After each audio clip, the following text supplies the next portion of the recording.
يعرف المجرمون بسيماهم فيؤخذ بالنواسي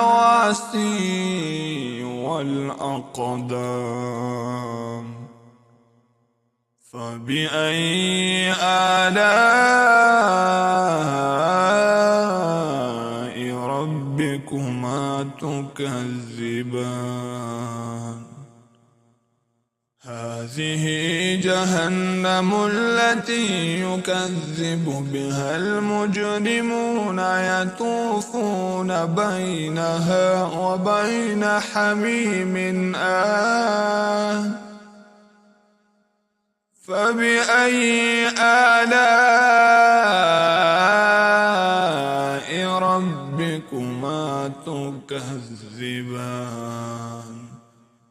ولمن خاف مقام ربه جنتان فبأي آلاء ربكما تكذبان؟